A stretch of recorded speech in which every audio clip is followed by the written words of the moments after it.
Bonjour à tous et bienvenue dans le podcast Les deux gars d'AdWord. Chaque semaine, nous retrouvons nos deux experts qui s'affrontent pour déterminer qui dominera le monde de Google Ads. D'un côté, Jason Keenan, le magicien du 514 qui transforme les mots-clés en or. Et de l'autre, Francis Davio, le stratège du 418 qui bâtit des campagnes aussi solides que les remparts de la ville de Québec. Est-ce que ce sera la finesse de Montréal ou la stratégie de Québec qui triomphera? Restez à l'écoute pour un débat aussi instructif qu'excitant. C'est parti pour les deux gars d'AdWord et que le meilleur gagne.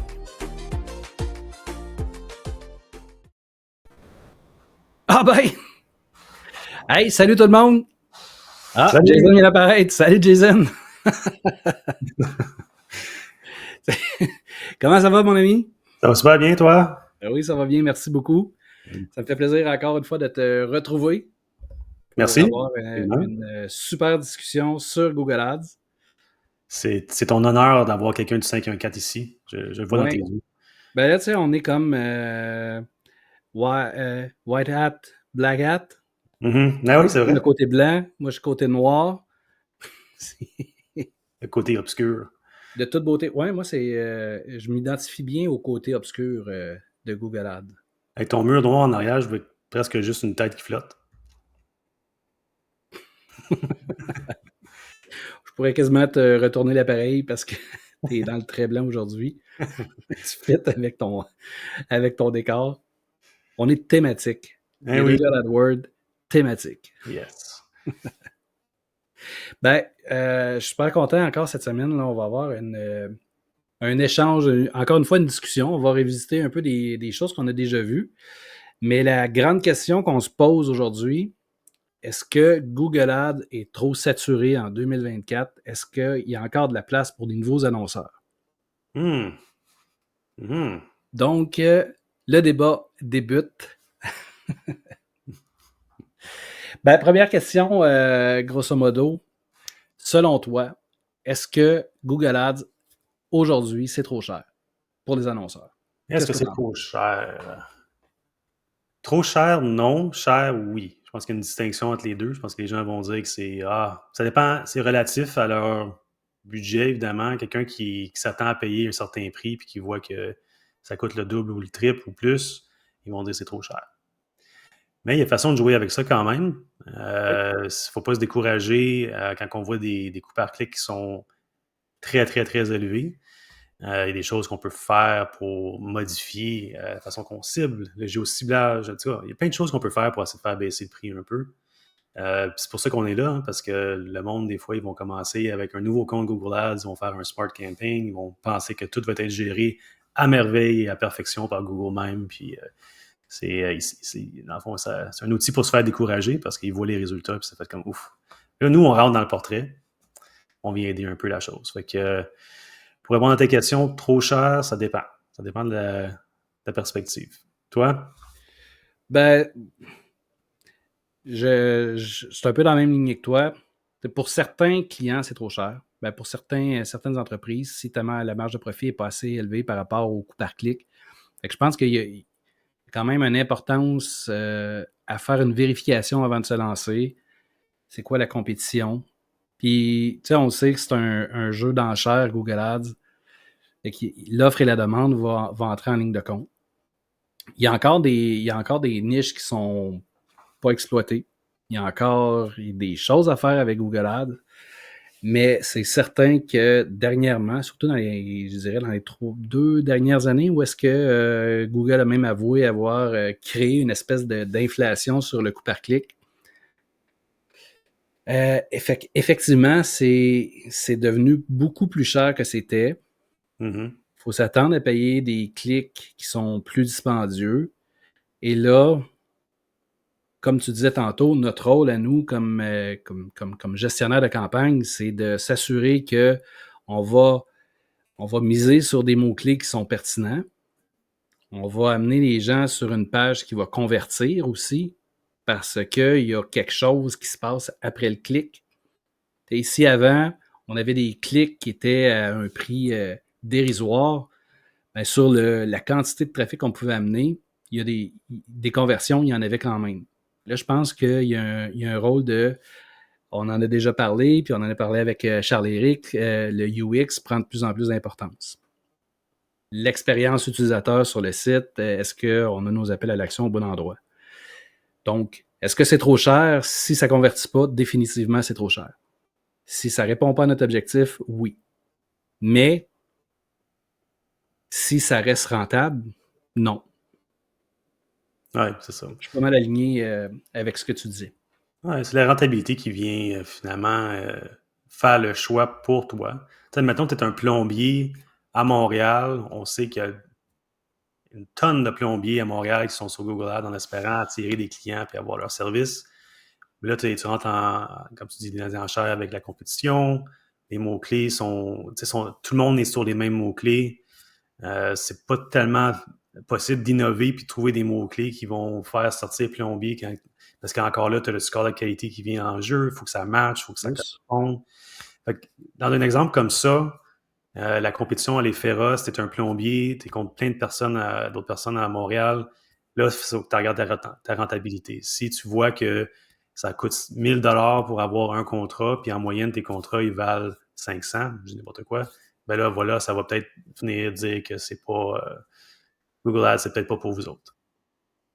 Ouais, tout à fait. Mais puis il y a des choses à ajuster, il y a des types de campagnes à tester, il y a traite pas les appels d'urgence. Si on est encore avec l'exemple du plombier, ben les appels d'urgence qui sont après le soir, traite-les peut-être pas de la même façon que tu vas traiter les appels pour une nouvelle construction de jour. C'est pas le même.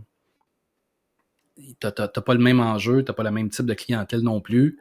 Le soir, quand ta toilette est bouchée, les gens ils ont moins tendance à magasiner que dans le jour quand je cherche un contracteur pour faire une job de maison complète. Fait que je pense que de plus en plus, on a besoin de segmenter nos audiences, de bien comprendre c'est quoi le besoin, puis pourquoi qu'une telle personne a cherché tel mot-clé versus une autre qui a cherché tel mot-clé. Mm-hmm. On va travailler un peu plus avec les audiences aussi. Faire matcher une audience avec un mot-clé. C'est des choses qu'on faisait dans le passé, mais qui n'avaient pas autant d'importance. C'était plus, on va essayer d'optimiser pour aller en chercher un peu plus. Mais là, aujourd'hui, c'est vraiment, il faut optimiser pour aller en chercher un minimum. Les choses changent. Mais, est-ce qu'il y a de la place? Oui. Il reste encore de la place. Oui, absolument. Mm-hmm. Ensuite, avec un petit budget, c'est-tu encore possible de travailler sur Google quand tu as un micro-budget de 100 $ par mois ou de Ouf, ouais. 150? C'est rendu quoi le minimum? Ça, c'est vraiment un petit budget.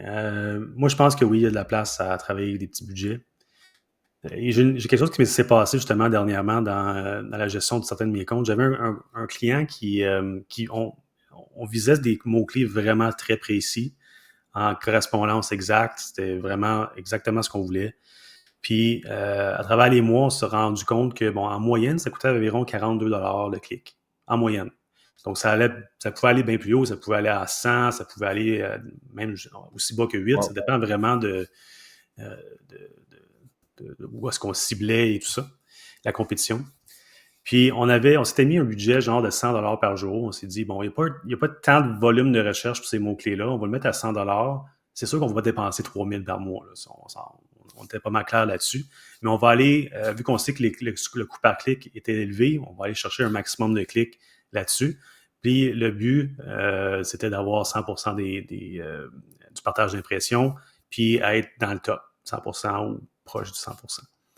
Fait qu'on avait notre budget de 100 $ par mois. Ça allait bien. On avait des clics qui coûtaient très cher, évidemment, 100 $, 72 $, en moyenne 42. Bon. Après un certain temps, on s'est dit, ben là, ça coûte cher. Des fois, on sortait à 1500 par mois. On dit, on va baisser le budget. On va essayer de viser plutôt pour un 500-600 par mois. Maximum.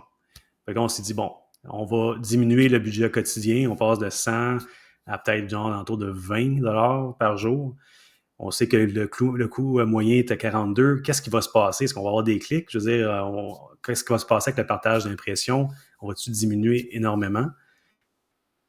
Méga surprise. Ça n'a rien changé. Non. On a diminué le budget de moitié. On a quand même 100% des partages d'impressions et on est 100% du temps dans le top 3. On n'a rien changé de ciblage, rien, à part le budget. On n'a pas mis de coût par clic maximal. On a juste changé le budget. Fait que c'est comme si Google, il se permettait de dire t'es prêt à dépenser 100$ par jour, puis le clic il a donné à être 76, on va te charger 76. Ah, mais là, tu veux juste payer 20 par jour, on va te le donner. C'est vraiment étrange comme scénario. Puis des fois, on sait que Google, il va charger jusqu'à ils se permettent 2 fois le budget Oui. quotidien. Mais au bout de la ligne, au moins, ça ne sera pas plus que le 30,4 fois la journée. Mais j'étais vraiment surpris qu'en baissant, diminuant le budget, on coupe ça de moitié, on a quand même gardé 100% du partage d'impression, puis le coût par clic, il a baissé de 42 à 20, quasiment. Là. Fait que c'est vraiment quelque chose qu'il faut tester. Fait que pour répondre à la question, moi, je pense que oui, c'est possible de réussir avec un petit budget. Mais il faut être patient, puis il faut tester bien des choses pour y arriver. Oui. Ouais. Pour surenchérir ce que tu dis, on le voit de temps en temps là, dans les quand le budget est limité, puis on clique sur l'option, Google nous montre un petit graphique avec augmente de temps, tu vas aller chercher X nombre de clics de plus. Ouais. Et plus que le budget est élevé, moins on va chercher on va chercher une grosse quantité de clics. Et j'ai l'impression que les derniers clics coûtent plus cher que les premiers. Ou par rapport à l'audience, par rapport à s'il y a un potentiel de conversion plus élevé, Google va nous facturer plus cher du clic. Ce qui fait que il y a toujours comme une espèce d'entre-deux qui est super intéressant, où est-ce que le clic n'est pas trop cher, puis on va chercher quand même une bonne part de marché. Ça reste intéressant. Sinon, il y a des options, on est toujours dans le mindset de Google sur la recherche, mais il reste toujours qu'il y a des campagnes display qui peuvent être assez intéressantes s'ils sont bien ciblés. YouTube reste quand même une belle option pour les gens qui ont de la vidéo. Ça coûte presque rien pour aller chercher de la visibilité. Puis, il y a encore les campagnes Performance Max qui me décourage un peu. Ces temps-ci, j'ai un client pour lequel j'ai en compétition un Performance Max puis une campagne de recherche standard. Puis le coût par lead est de moitié sur le Performance Max. J'ai comme pas le choix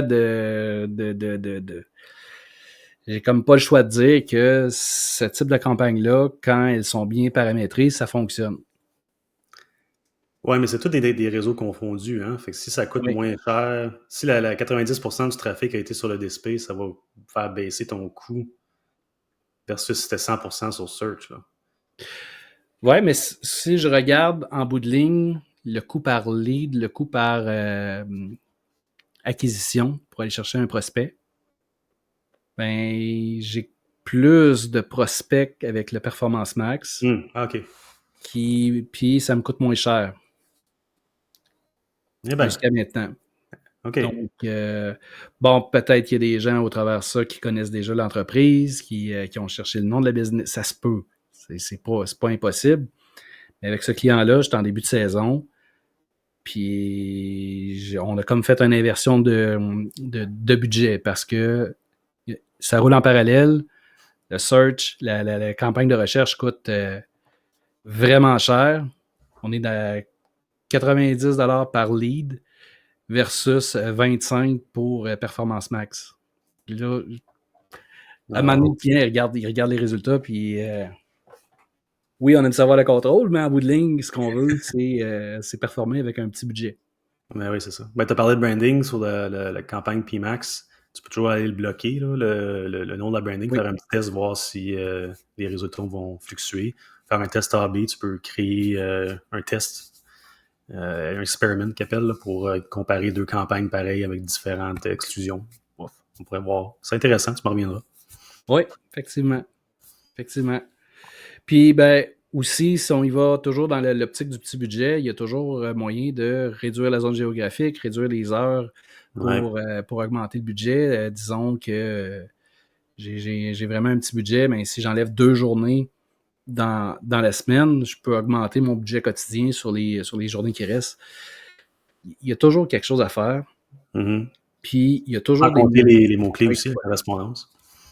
oui, oui, tout à fait. Jouer avec les correspondances. Si on y va avec de la correspondance large, c'est moins cher du clic. Ça prend beaucoup de mots-clés négatifs, par contre. Oui, Faut y penser. faut vraiment vérifier. Faut y penser. Ouais, fait que bon, fait que ça c'est pour les petits budgets. C'est quoi les autres avantages qu'on pourrait avoir? Est-ce que les concurrents, ça pourrait te dissuader de. Est-ce que tu vois tous tes compétiteurs sont déjà sur Google? Est-ce que tu devrais commencer à en faire? À quelque part, je me dis que s'il y a de la compétition sur Google Ads, c'est parce que ça fonctionne. Puis, je sais pas si tu as déjà fait l'expérience. J'ai déjà des clients qui me disent on va se positionner pour tel mot-clé, il n'y a, il y a pas de compétition. Fait que là, c'est soit que tu as trouvé l'idée du siècle, puis tu as trouvé l'espace où est-ce qu'il n'y a pas de compétition, ou tu as vraiment eu une mauvaise idée, puis tout le monde l'a essayé, puis ils se sont dit ça marche pas. Exactement, ouais. Je pense que la compétition, c'est sain dans le marché parce que ça prouve que ça marche, ça prouve qu'il y a de la demande de ce côté-là.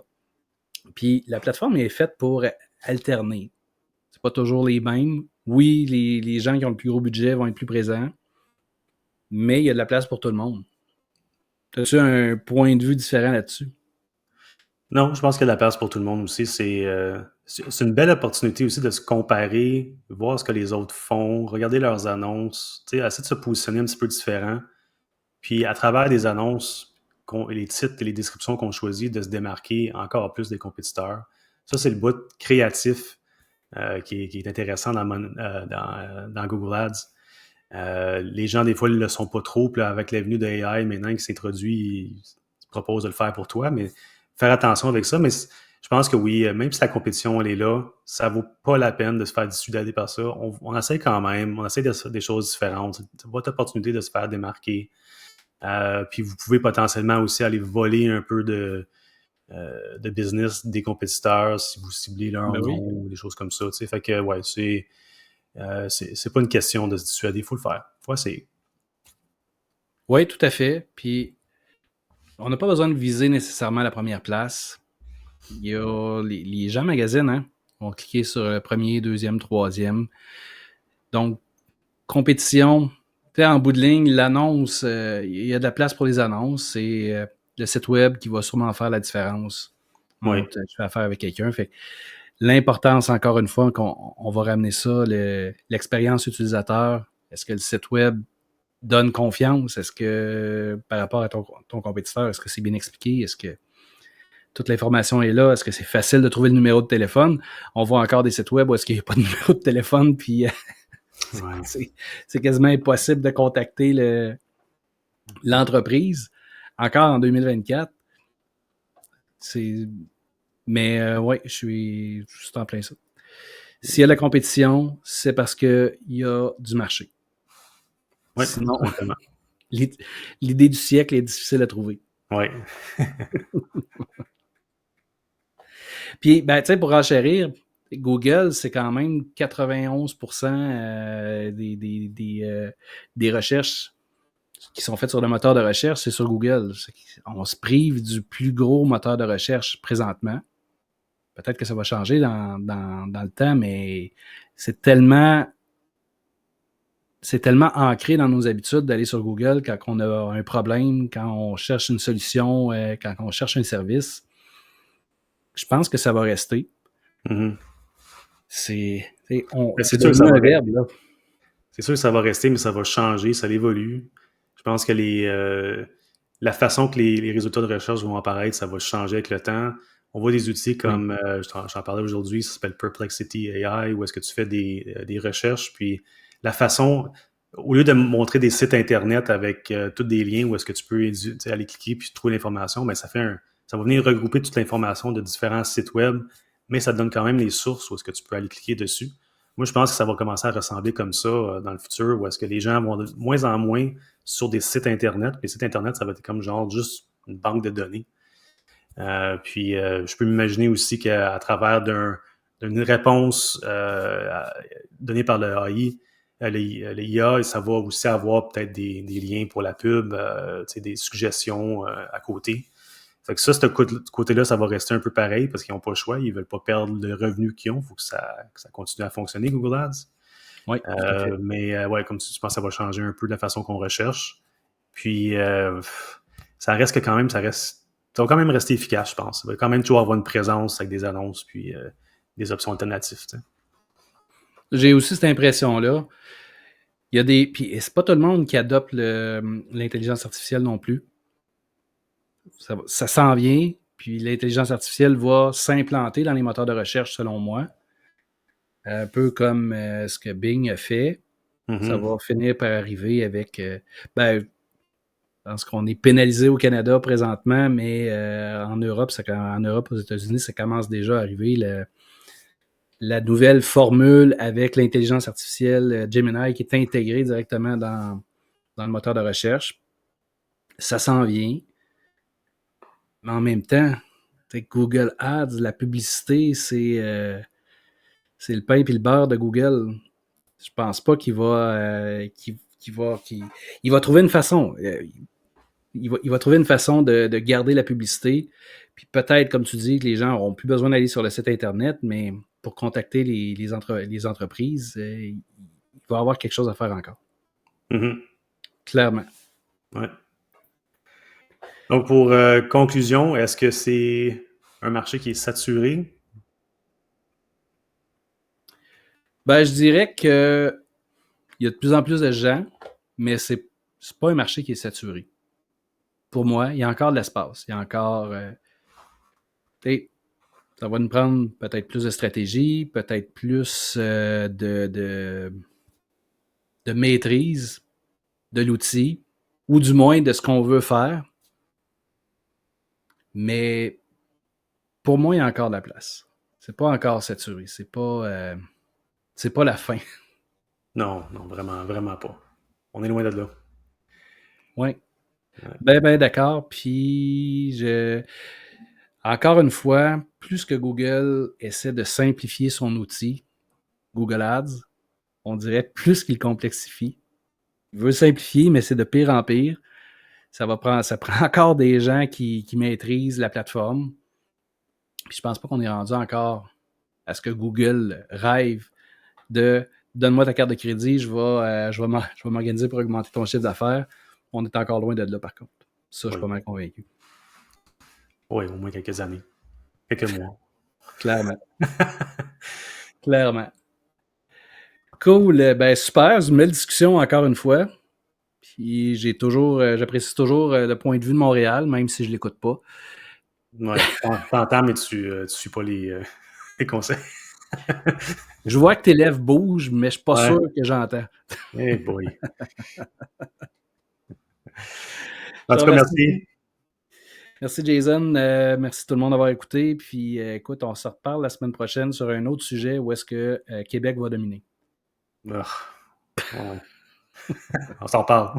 OK, Salut, bye. Jason. Bye.